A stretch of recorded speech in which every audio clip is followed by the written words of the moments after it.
pero ahora se entera de todos los detalles.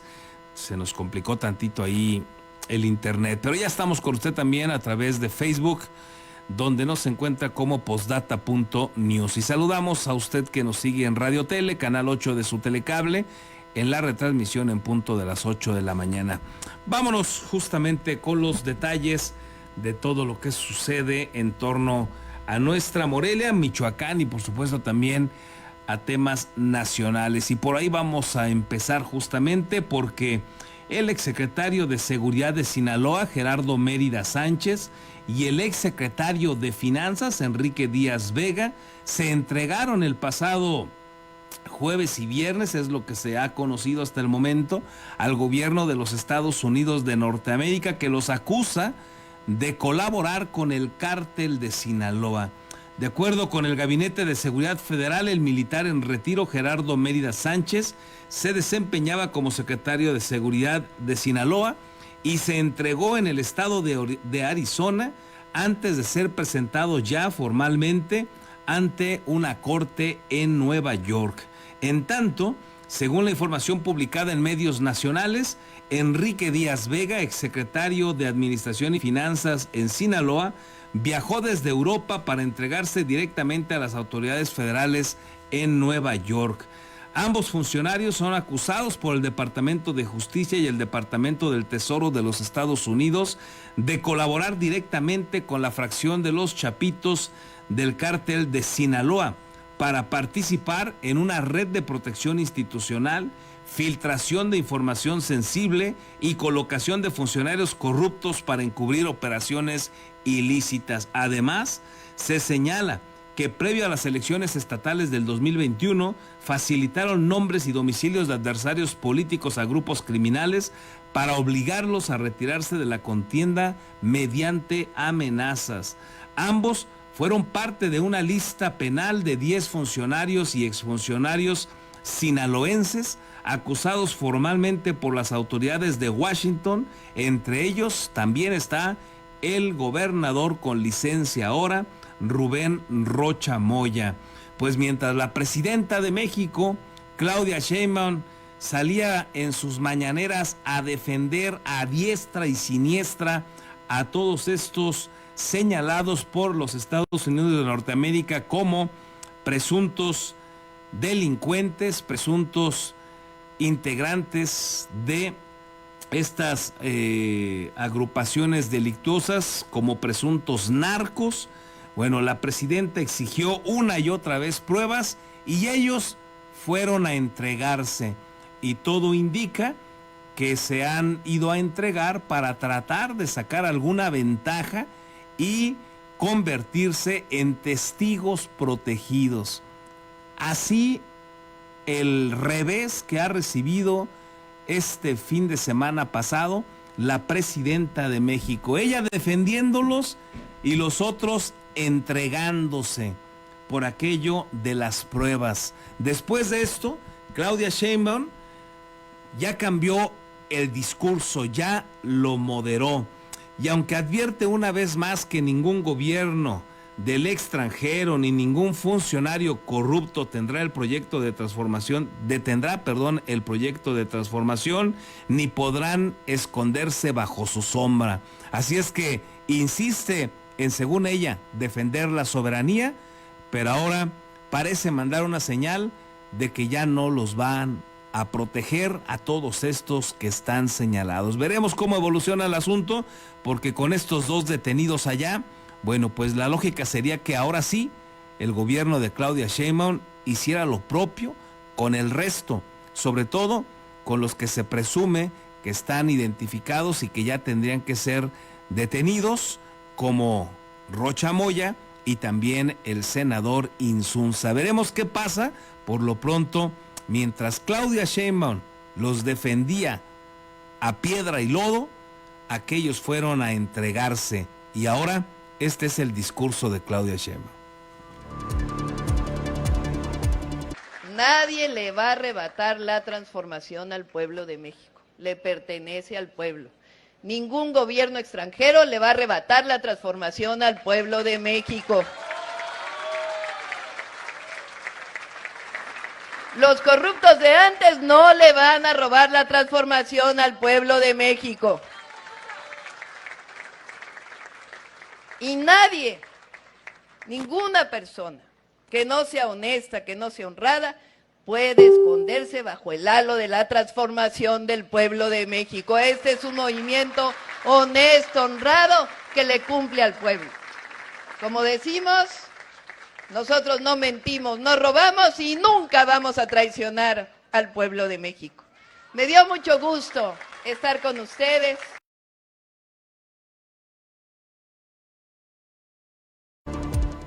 Bueno, pues ya moderó, ya le bajó 2 rayitas Claudia Sheinbaum a la defensa a ultranza de todos estos señalados por narcopolíticos por parte de los Estados Unidos de Norteamérica. 10 en el listado inicial y están ahí, entre otros, estos 2, pues, altos representantes de Morena, Rubén Rocha Moya, íntimo amigo de Andrés Manuel López Obrador, para variarle, y está también Insunza, senador por Morena. Así es que vamos a ver cómo evolucionan las cosas esta semana. Dice Claudia Sheinbaum que no roban, que no traicionan y que no mienten. Y como que se le anda yendo la memoria a Claudia Sheinbaum porque se le olvida el tema Segalmex, pero se le olvida también digamos, la acción más corrupta que se ha registrado en este país bajo la tutela de Morena, y es el huachicol fiscal. Se le olvida a Claudia Sheinbaum, se le olvida el fracaso de estas obras evidentemente corruptas, porque así lo decía López Obrador: cuando una obra cuesta más de lo que se señala en su origen, cuando se empiezan, pues es que hay corrupción. Y todas están en esa lógica. Y luego, peor tantito, cuando no funcionan, cuando no logran los objetivos planteados, como Dos Bocas, por ejemplo, la refinería.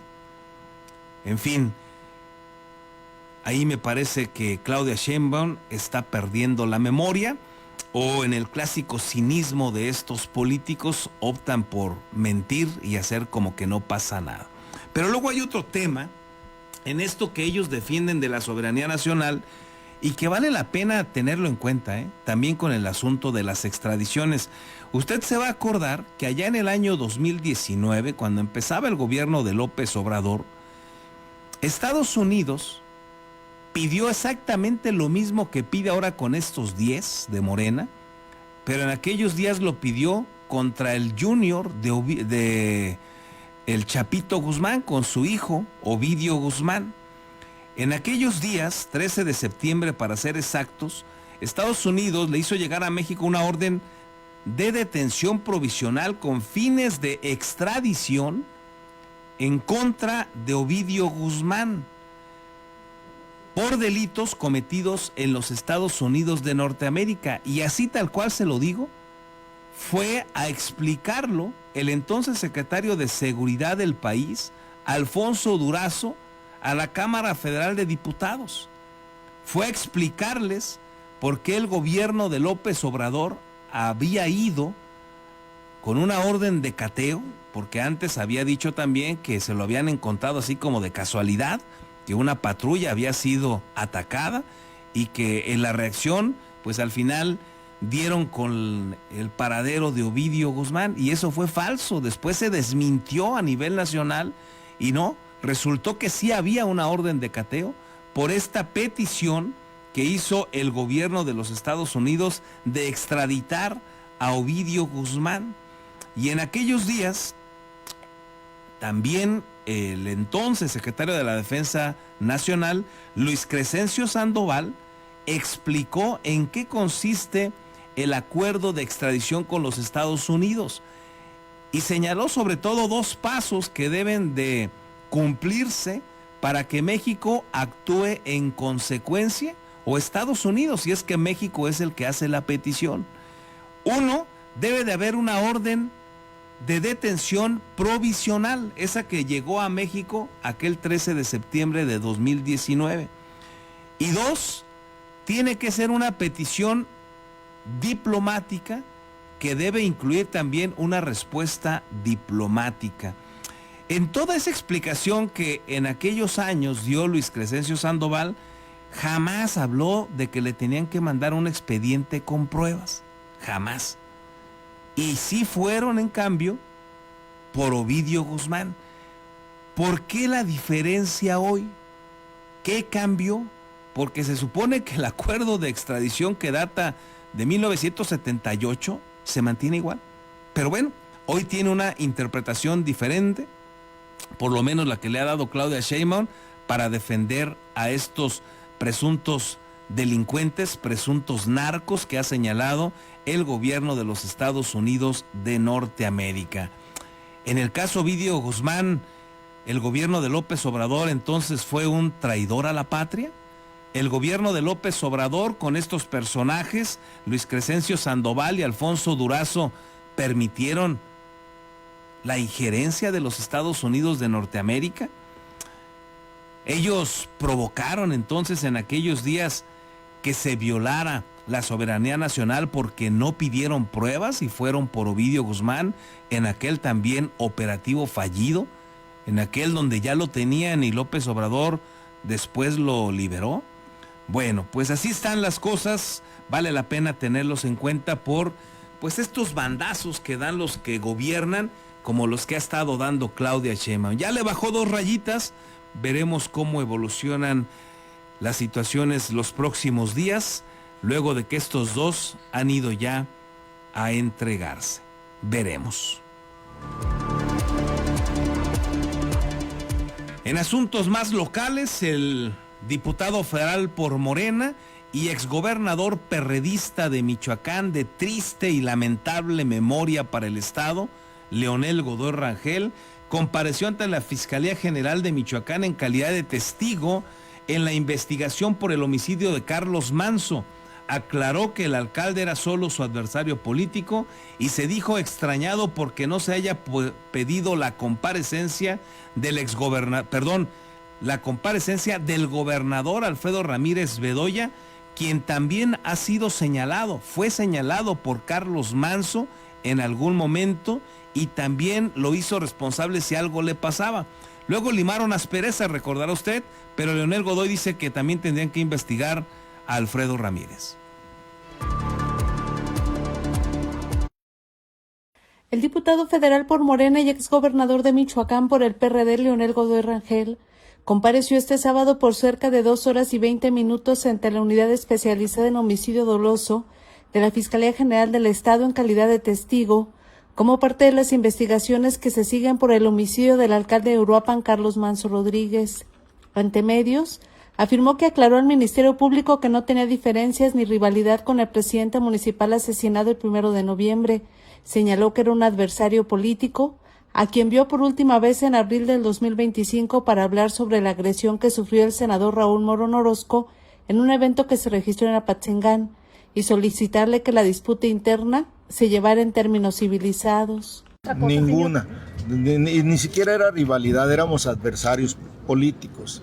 Él representaba a un grupo político que se llama Movimiento del Sombrero y yo representaba al partido de Morena, y que además no solo con él teníamos rivalidad, no solo contra él íbamos a tener competencia electoral, sino también con Movimiento Ciudadano, con el Partido Revolucionario Institucional y con el Partido Acción Nacional. Esos 4 organizaciones políticas iban a ser nuestros adversarios en las elecciones del 27. Godoy Rangel explicó que fue requerido por los señalamientos que hizo en vida el fundador del Movimiento del Sombrero, algo que consideró era el estilo de Carlos Manzo, hacer acusaciones sin pruebas y de manera grosera.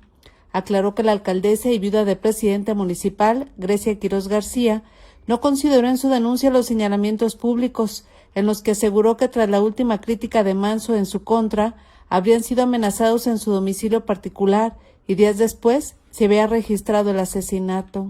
No, ni en la denuncia la presentan, por cierto, Grecia Quiroz y Juan Manzo, los dos.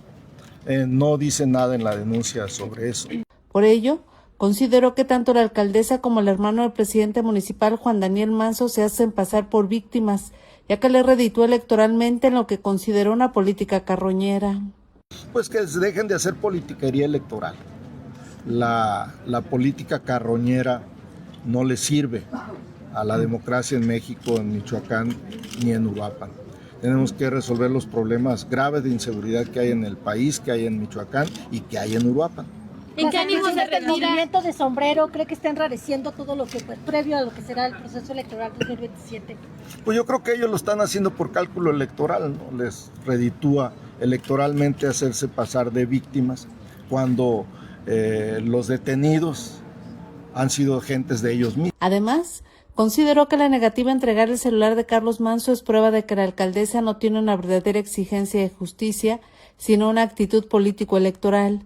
Leonel Godoy aseguró que no tiene ningún temor ni nada que ocultar, por lo que decidió no acogerse al artículo 111 de la Constitución Federal, que establece excepciones a las comparecencias judiciales, y consideró no haber aportado nada, debido a que no estuvo presente en el momento del crimen, y los testigos deben ser presenciales, o les debe haber constado los hechos.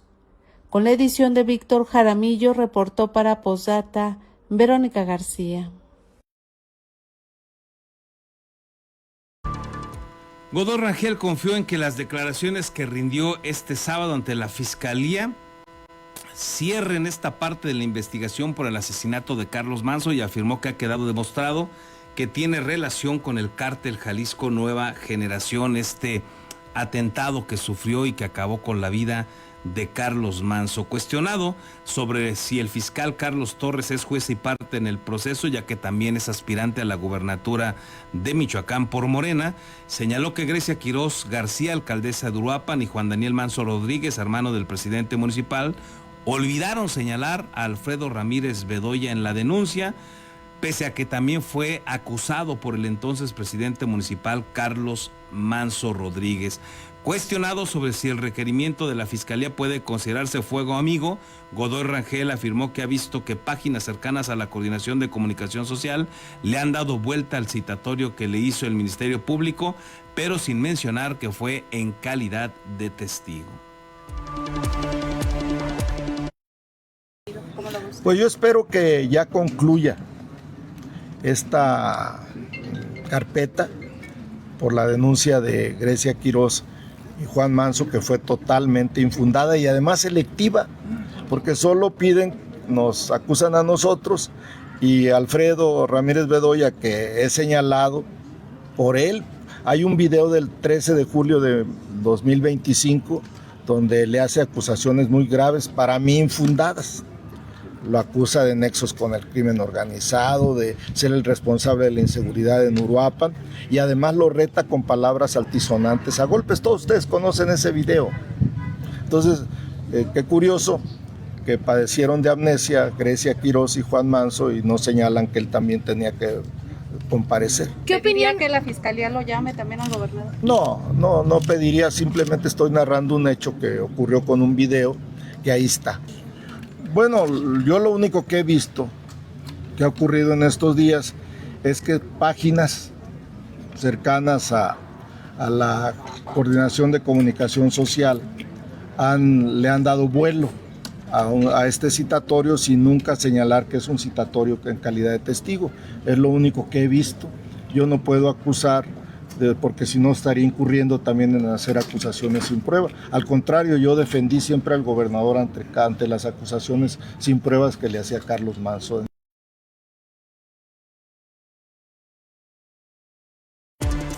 Bueno, pues ahí lo que señala Leonel Godoy, este personaje de Morena antes del PRD, de un pésimo gobierno, fue gobernador de Michoacán, pésimo gobierno y que sigue vigente, que dejó enormes sospechas de corrupción. Solamente con la presa Francisco J. Mújica participó esta otra empresa corrupta evidenciada a nivel internacional, Odebrecht. En México no pasó absolutamente nada, pues porque es cercana a los Cárdenas, esa empresa. Y bueno, tuvo señalamientos desde el gobierno de Lázaro Cárdenas Batel, luego por el de Leonel Godoy Rangel, pero fue la época del manejo del dinero como se le conoció como la licuadora. Fue la época en que creció terriblemente la deuda y por eso Alfredo Ramírez los ha llamado tarugos y corruptos a esos gobiernos. a Lázaro, a Leonel, a Fausto Vallejo, a Jesús Reina, a todos los que han pasado, Silvano Aureoles no se diga. Y bueno, pues hoy recuerda a Leonel Godoy, este pésimo exgobernador de Michoacán, que Carlos Manso, como aquí se lo cuestioné yo al propio Carlos Manso en su momento, pues primero advirtió terribles cosas contra Alfredo Ramírez y luego aquí me reconoció en el programa de Los Demonios Sueltos cuando le cuestioné sobre el asunto, pues dijo que eran tiempos políticos, que había estado enojado, pero que luego él mismo fue a ofrecerle disculpas a Alfredo Ramírez, porque recordará que en cuanto ganó, se reportó en casa a Michoacán a rendirle pleitesía a Alfredo Ramírez. Y aquí lo comentamos y se lo cuestionamos en su momento a Carlos Manso. ¿A cuál Carlos Manso le creo? ¿Al de los videos? ¿O al que ya se lleva bien con todo mundo? ¿Al que antes señaló incluso de tener nexos criminales? Como se lo acusó también a Alfredo Ramírez. Parte de todo este juego que está hoy inmerso en torno a su lamentable, eso es otro asunto, terrible, lamentable asesinato de Carlos Manso, que ha movido totalmente el tablero en Michoacán. Pero esto no fue el único caso del fin de semana, también fue citado por la Fiscalía el expresidente municipal de Uruapan, Ignacio Campos Equigua, quien descartó cualquier vínculo con el crimen de Carlos Manso y afirmó que solamente están buscando afectarlo políticamente. Entre consignas de no está solo, que entregue el celular y que venga a declarar Bedoya, una centena de simpatizantes acompañó al exalcalde de Uruapan, Ignacio Campos Equigua, quien acudió este jueves a rendir declaración en calidad de testigo ante la Fiscalía General del Estado en la Unidad Especializada de Homicidio Doloso, luego de los señalamientos públicos que lo relacionan con el homicidio de Carlos Manso Rodríguez ocurrido el pasado 1 de noviembre. A su salida de la diligencia, Campos Equigua aseguró que acudió de manera voluntaria y negó cualquier vínculo con los hechos investigados. Muy bien, decirles que hemos dado toda la declaración correspondiente y dejando muy en claro que no tenemos ningún vínculo con los señalamientos que nos han hecho quienes ustedes ya saben. Y estamos aquí por voluntad propia, porque creemos en las leyes mexicanas y creemos en la justicia. El exedil sostuvo que existe una intención de dañarlo políticamente, aunque dijo confiar en que las investigaciones permitan esclarecer el caso. Yo considero que es un acto en el cual sí buscan dañar políticamente, pero por eso estamos aquí presentes, con la finalidad de que se continúen con las investigaciones y se aclare esta situación que prevaleció en nuestro municipio de Uruapan, pero sobre todo que haya justicia. Luego de que la alcaldesa de Uruapan, Grecia Quiroz García, señaló públicamente que el exfuncionario no había acudido a declarar, Campos afirmó que nunca había sido requerido formalmente y que el primer citatorio presentaba errores jurídicos.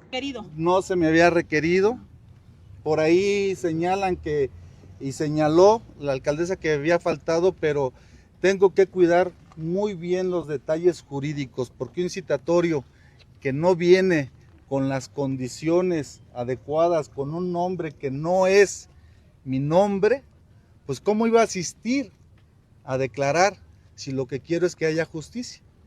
Indicó que fue hasta recibir un segundo citatorio corregido cuando acudió a comparecer y reiteró que su participación dentro de la carpeta es únicamente como testigo. Una vez que se dio el segundo citatorio con estas correcciones, aquí estamos y aquí estuvimos. Vengo en calidad de testigo, lo que todos ustedes saben, y simplemente se me hicieron las preguntas que no voy a comentar por respeto y porque quiero que se lleve la línea de investigación de la mejor manera, pues para que se genere la justicia. ¿Alguna restricción que le hayan impuesto? Ninguna restricción. Campos Equigua también hizo referencia a la situación de seguridad alrededor de su familia y las versiones difundidas en redes sociales sobre presuntas movilizaciones en su domicilio. Y sí ha habido una situación que ustedes conocen en las redes sociales y también tengo que garantizar el tema de la familia, que para mí siempre ha sido lo más importante y es la base del desarrollo de cualquier sociedad. ¿No fue tardada la declaración, maestro? No, en ningún momento. Yo siempre estuve en la mejor disposición, pero habría que hacerlo de manera institucional. Nunca se le había notificado. No se me había notificado. Aunque evitó responder directamente a Grecia Quirós, insistió en que no entrará en confrontaciones mediáticas y cerró su mensaje retomando una frase del expresidente Andrés Manuel López Obrador. Reportó para Postdata América Juárez Navarro.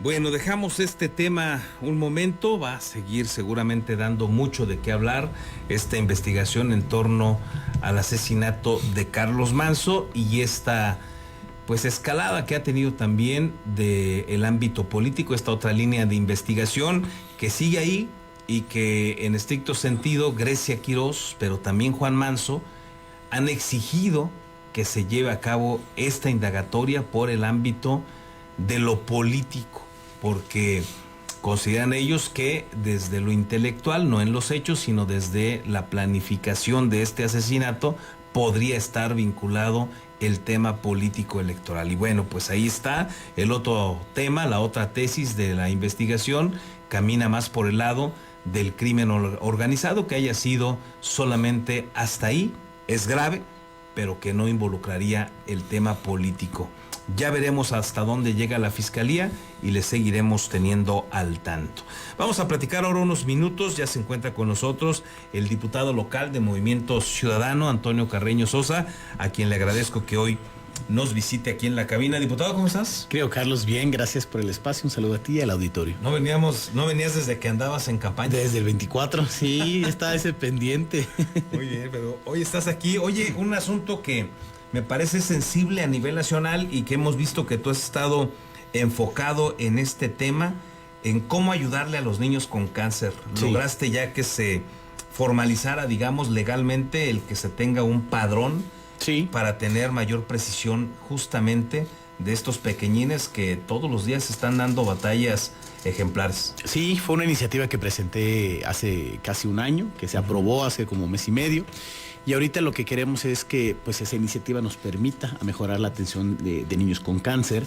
Estoy platicando algunas cuestiones con la Secretaría de Salud del Estado, con algunos ayuntamientos, con la idea de mejorar el diagnóstico de los niños que tienen cáncer en los municipios. Lo que hoy sucede es que hay una falta de capacitación del personal médico en detección de cáncer en niños y eso hace que se retrase la atención. Pero si mejoramos la capacitación y hacemos el vínculo entre los médicos generales de primer contacto en los municipios con los especialistas que se tienen en el infantil, con oncólogos pediatras, y de ahí los pasamos a que aquellos diagnósticos que salgan positivos podamos incluirlos en el registro, cada ayuntamiento tendrá de manera accesible qué niños de sus municipios tienen el diagnóstico de cáncer, y la idea o la invitación a esos alcaldes sería pues que los incluyan en los padrones de beneficencia de despensas o algún otro programa, ¿no?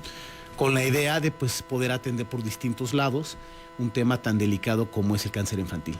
A un año, ¿qué alcances has visto ya en la práctica? ¿Se ha logrado mejorar algo con esta reforma que lograste?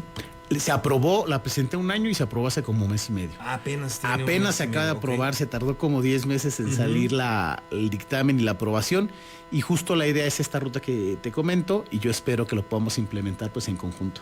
Ok, porque ya hay algunos beneficios que han, ante la exigencia sobre todo de padres de familia, ya hay algunos beneficios para personas que tienen cáncer. ¿Cómo les va con esto a los niños? A ver, hay un programa de apoyo económico que por parte del gobierno del estado, que no es suficiente, en el sentido de que hay familias que están en la lista de espera todavía, y que a final de cuentas, si bien ayuda los 3 o 4 mil pesos que les dan, no es suficiente. Entonces la idea es, entendemos las restricciones presupuestales del gobierno del estado, es que podamos hacer visible quiénes son las familias que tienen esta problemática, para que se pueda atender también por parte de las presidencias municipales con los distintos programas que ya existen. Hijo, si no tiene el estado va a estar en chino que tengan los municipios, ¿no? Pero ya existen algunos programas, ¿sí? Que es lo que yo platicaba con los ayuntamientos. Existen algunos apoyos escolares, algunos apoyos de alimentarios, las despensas del DIF. Lo que habría que hacer es que se canalicen quiénes son, ¿no? Aquí sabemos que el recurso es limitado. La idea es que con el padrón o con el registro de niños con cáncer, pues podamos redireccionar esos recursos para que tengan un mayor impacto social. ¿Tienes conocimiento de cómo está con los niños después de esto que has logrado, ya tener un registro con este mes y medio que empieza a trabajarse en ese sentido. ¿Cómo está el tema de los medicamentos para ellos en Michoacán? A ver, el desabasto de medicamentos es un general, no solamente en niños en el tema de cáncer, sino en todos, ¿no? Nuevamente, la idea es que a partir del padrón se pueda buscar generar un impacto, ¿no? Que ya sepamos cuántos son, qué tipo de tratamiento se requiere, y empezar también con campañas de prevención. Hemos dicho, o se rumora, que hay incidencias, por ejemplo, en la parte de Zamora por los pesticidas, pero no hay datos para comprobar si es cierto o no. Entonces, el registro, lo que esperamos que ayude es justamente el que no sea un mito, sino que veamos dónde está la incidencia, cuántos son, de qué edades, qué tipo de cáncer, y que el gobierno del estado y el gobierno de los municipios tengan herramientas para poder generar buena política pública. Porque luego un apoyo de estos que hablabas, 3, 4 mil pesos que puedan recibir, más la alimentación, más algún otro apoyo municipal, pues no alcanza prácticamente para nada contra todo lo que hay que gastarle para atender un padecimiento de este tamaño, ¿no? Es la idea de ir fortaleciendo, porque es, como bien dices, no alcanza, pero es también la parte escolar, cómo se acompaña por parte de la Secretaría de Educación Pública, es la parte también de salud emocional, salud mental para los pacientes, pero para sus familias. La idea es que empecemos a generar política pública en torno a estas familias que tienen una problemática tan delicada y tan importante para el futuro de Michoacán. Y además también en este tema que me parece que te ha interesado mucho el asunto de los niños. Sí. Te veo ahí muy clavado con esos asuntos. El otro es también el atenderles otro padecimiento que me parece que hoy se ha vuelto muy importante en todo el mundo, el de la salud mental. Como que hoy tenemos muy claro que ese es otro de los factores que hay que estarlos atendiendo por lo que estamos viendo que sucede luego en su adolescencia. Lo hemos visto como en el caso del aula de la semana pasada o de Lázaro Cárdenas, el tema de la salud. Los retos estos que se viralizan, ¿no? Sí, también los challenge, el tema de ver unas vidas perfectas en redes sociales y comparar con la propia. Y justo es otra iniciativa que yo presenté y que se aprobó como hace 2 meses, en donde se incluye, y Michoacán es el primer estado que reconoce la salud emocional como parte del derecho a la salud. Esto es importante porque a partir de eso que presentamos y que ya se aprobó, pues nos permite atención de nuestras emociones, diferente un poco a la salud mental, que es más para el padecimiento. La salud emocional es cómo lidiamos con nuestras emociones, con la depresión, con la ansiedad, con el estrés, con la tristeza, ¿no?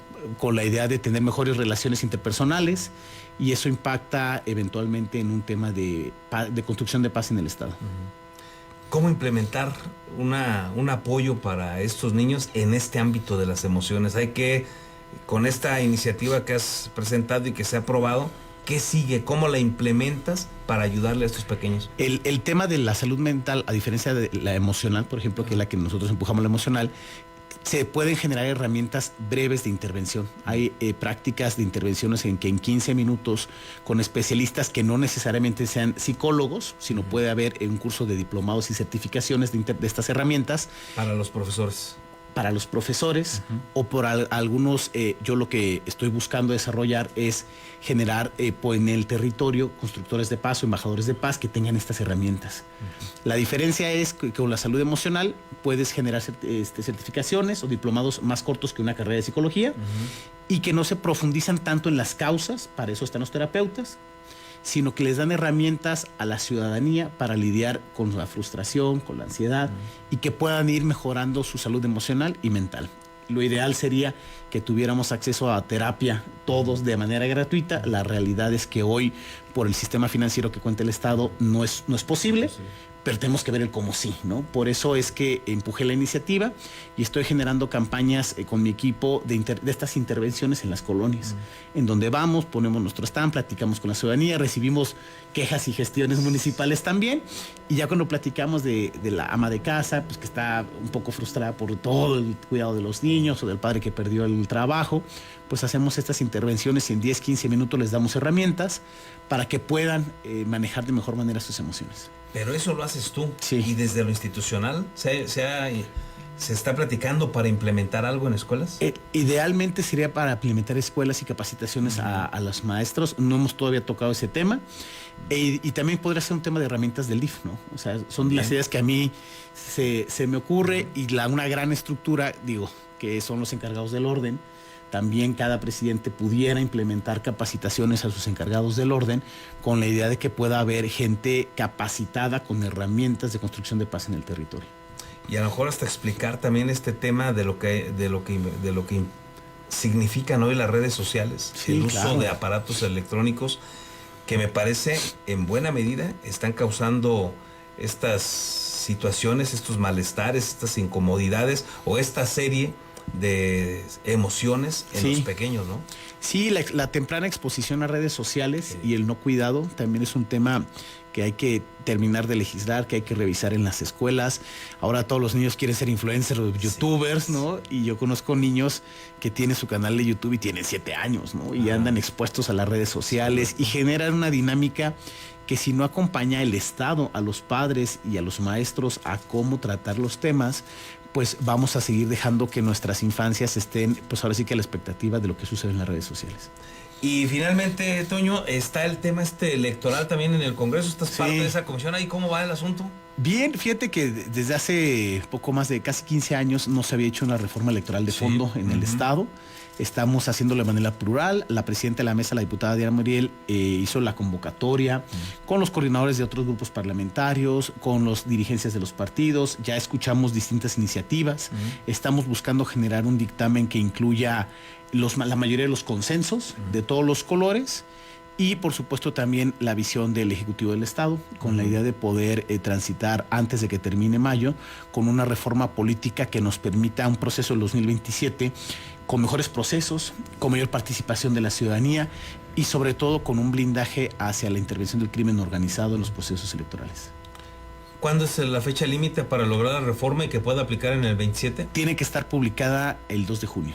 El 2 de junio. O sea que están a marchas forzadas. Estamos a marchas forzadas, pero hay buena voluntad política de todos los actores, de los institutos políticos y del gobierno del Estado.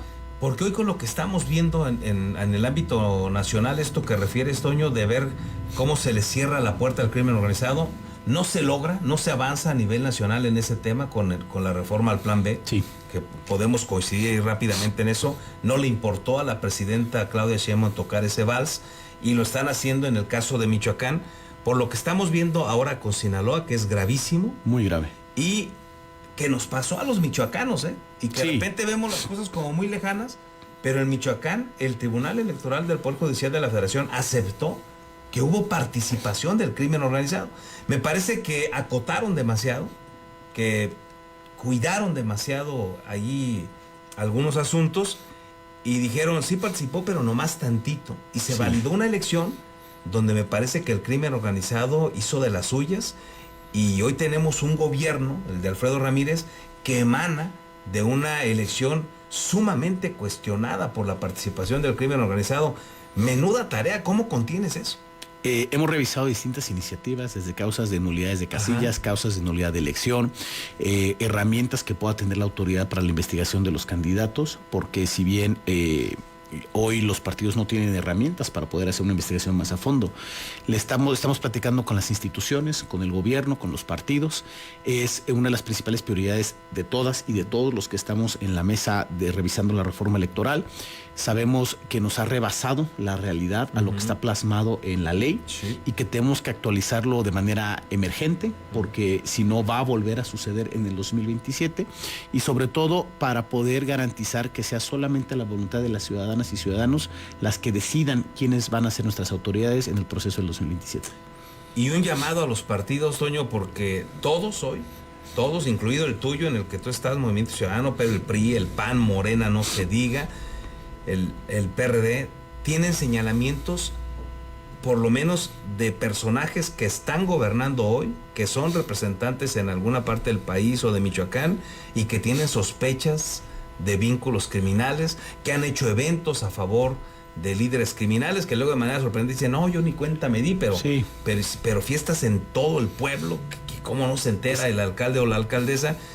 Gravísimo lo que sucede y una enorme responsabilidad también de los partidos políticos para dejar de pues poner en las boletas a ese tipo de personajes. Yo creo que son dos puntos. Primero, garantizar que nadie con nexos criminales llegue a ser una autoridad electa y posterior, que ninguna autoridad electa que llegue sin nexos los genere en el ejercicio de las funciones. Dos momentos. Porque son dos momentos, Sí. ¿no? Podemos postular buenos perfiles que no tengan nexos, pero que en el ejercicio de las funciones, ante el abandono institucional, ante las circunstancias y la capacidad extralimitada del crimen organizado, no tengan margen de maniobra. Y lo someten. Y lo someten. Y eso, más allá de estar buscando la culpabilidad, tenemos que ver cómo lo resolvemos. Estamos buscando resolver la primera parte. La segunda parte corresponde a un tema institucional de fortalecimiento de policías municipales, de fortalecimiento de herramientas de investigación, de transparencia, de acercamiento de la ciudadanía a las denuncias, de un esquema que también se tiene que actualizar en el marco legislativo y que se tiene que actualizar también en el actuar de las instituciones, pero que se requiere de esos dos elementos para que podamos salir de una realidad en donde las autoridades tengan algún acercamiento con el crimen organizado, que tengan la fortaleza para poder decir no. Y ahora sí, que hablemos de soberanía, porque la soberanía no solamente es cuando habla inglés. El violentar la soberanía también implica cuando los ayuntamientos no tienen la libertad de ejercer la autoridad en sus municipios. Es el tema más complicado que traen en la reforma. Es el tema más complicado porque hay que innovar. No por falta de voluntad política, hay voluntad política para resolverlo de todas partes, ¿no? Ahí sí te diría que es un punto de coincidencia de todos sumamos ideas, revisamos el marco jurídico, también cuidando la legitimidad de los votos emitidos en las casillas, pero lo complicado es justamente el ver qué podemos hacer más allá de lo que ya está en la ley. Pero de que hay voluntad política de todas y de todos, es una realidad. Doblemente complicado porque a nivel federal hay muy poco de eso. Sí, porque la parte de la fiscalización, que es donde se revisa el tema y la incidencia de los capitales del crimen organizado, es una atribución federal. Sí, es uno de los pendientes que quedó en el Plan B. Pues Toño, agradecerte toda esta información que nos compartes hoy en este diálogo que tuvimos y esperemos ahora sí estarnos viendo más seguido. Claro que sí, Carlos, gracias por el espacio. No, hombre, al contrario, tiene usted los temas que le tocan al diputado Antonio Carreño Sosa ahí en el Congreso de Michoacán. Con ello hacemos una breve pausa y regresamos.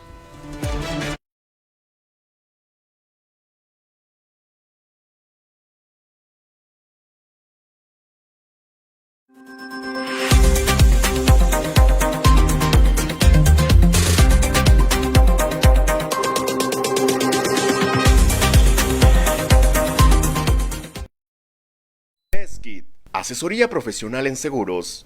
Si necesitas proteger a tus seres más queridos, proyectar a futuro sin que nada te detenga o cuidar de tu patrimonio, estamos a tus órdenes en el número telefónico 4433-184056 o bien en el correo electrónico armando@beskid.com. El licenciado Armando Dueñas Díaz, profesional en asesoría de seguros, espera su llamada.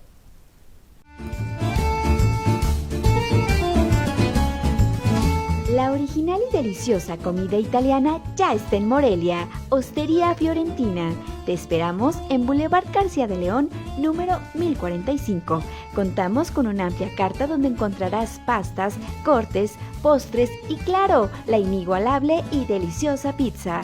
Desayuna, come o cena con nosotros. Ven a maravillarte del sabor italiano.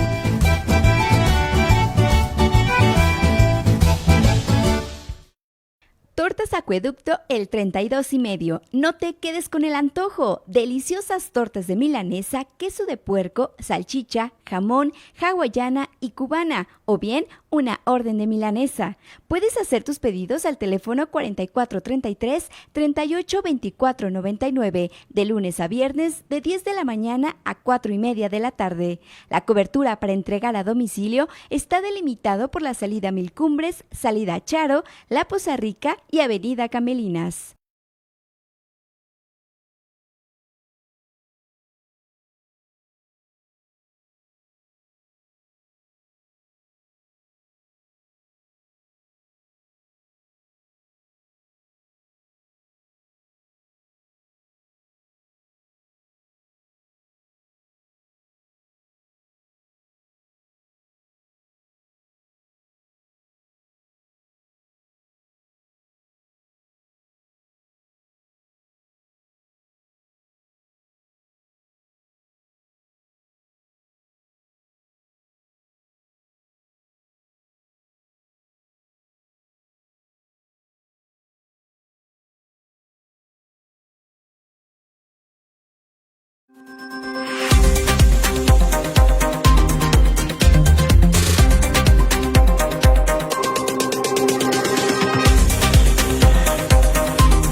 Ya estamos de regreso, muchas gracias por continuar con nosotros y vamos justamente con lo que sucede en el ámbito de la seguridad. Un día difícil ayer también aquí en la capital michoacana, sobre todo porque se acaba con la vida de un elemento policial, pero los detalles los tienen como siempre los compañeros de Red 113 liderados por el amigo Marcos Morales. Mi estimado Marcos, adelante con tu reporte, por favor, buen día. Vamos a comenzar precisamente en Morelia, y es que un elemento de la policía municipal falleció cuando era atendido en el hospital Star Médica, luego de resultar gravemente herido por impacto de bala, durante una agresión armada en la colonia Ciudad Jardín, al poniente de la capital. El agente respondía el nombre de José Luis López Guzmán. Él sufrió una lesión de proyectil en el abdomen. Patrulleros primeramente detectaron una motocicleta con reporte de robo sobre la calle Macahuite, esquina con Indaparapeo. Estaban revisando, pero en un momento determinado los guardianes del orden fueron atacados por sujetos armados, quienes de inmediato huyeron. Durante los disparos, uno de los policías quedó herido, fue auxiliado por sus compañeros, trasladado a dicho hospital, donde finalmente perdió la vida. El hecho fue alertado a la Fiscalía General del Estado, cuyos especialistas de la Unidad de Servicios Periciales y Escena del Crimen emprendieron las investigaciones correspondientes. En tanto, en Aguatzen, anoche un grupo armado atacó a balazos a personal de la Policía Comunal en una de las casetas de vigilancia, con saldo de 2 elementos asesinados y otro lesionado. Los cuarichas mantenían revisiones en el puesto de control de Cebina, en la zona de la Astilladora, cuando fueron sorprendidos por criminales fuertemente armados, quienes rafaguearon la caseta policial. Los uniformados repelieron, además pidieron apoyo. Sin embargo, durante el intercambio de disparos, varios de los oficiales fueron alcanzados por las balas. Según los primeros reportes, al menos 2 de los guardias comunales lamentablemente perdieron la vida en el lugar, mientras que otro de sus compañeros quedó herido. De forma inmediata se activó el código rojo en la región de la Meseta, acudiendo en apoyo oficiales de Guardia Civil, así como de municipios aledaños y fuerzas federales, mismos que desplegaron un operativo conjunto en busca de los atacantes. Finalmente, pero de regreso a Morelia, un adolescente y un adulto quedaron heridos tras ser agredidos con un arma de fuego en el fraccionamiento Villas de Oriente. El hecho ocurrió sobre la calle Ibarrola Gómez. Fue reportado por unas personas al número de emergencia.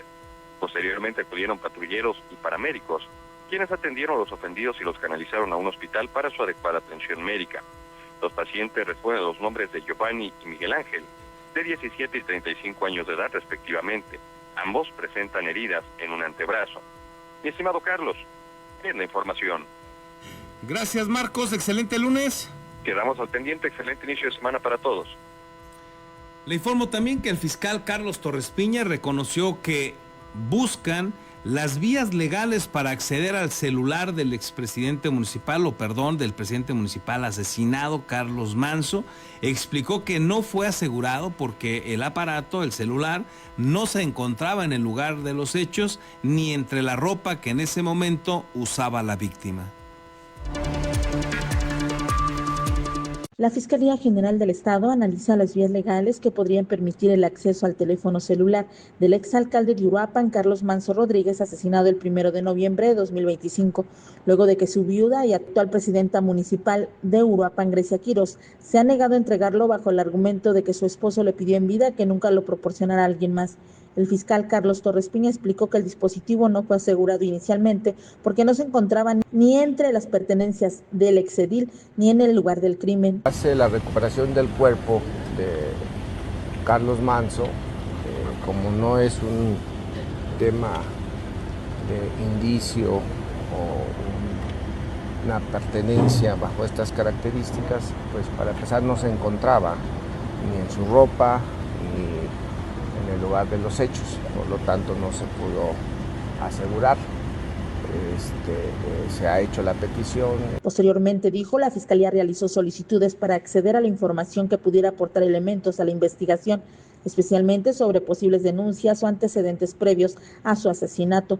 Sin embargo, señaló que Grecia Quirós ha mantenido la postura de no entregar el aparato, argumentando que el propio Carlos Manso pidió en vida que el teléfono no fuera proporcionado a ninguna autoridad si llegaba a ocurrirle algo. Económico de que pudiera aportarse la información para ver si había algunas denuncias previas. ¿Y ante un juez se puede acudir para exigir? En el mes de noviembre posteriormente en diciembre también se hizo la solicitud. La presidenta ha sido muy enfática en decir que en vida el presidente municipal siempre señaló que si se le llegaba a extraviar que si llegaba a pasar algo, que por ningún motivo se le proporcionara el celular, y somos respetuosos porque eso es un tema personal. Es un tema personal, es tema del proceso que se estará realizando en su momento cuando se requiera y sea necesario, que podría realizarse. Torres Piña reconoció que actualmente no existe una medida para obligar la entrega voluntaria del dispositivo, aunque dejó abierta la posibilidad de recurrir posteriormente a mecanismos legales. Añadió que será conforme al avance de la investigación cuando se determine si resulta necesario solicitar una orden judicial para intentar acceder al contenido del teléfono y recuperar información eventualmente eliminada. Reportó para Postdata América Juárez Navarro. Y de esta manera llegamos a la parte final. Muchísimas gracias por el favor de su atención. Que tenga usted un excelente lunes. Por acá nos encontramos mañana. Hasta entonces.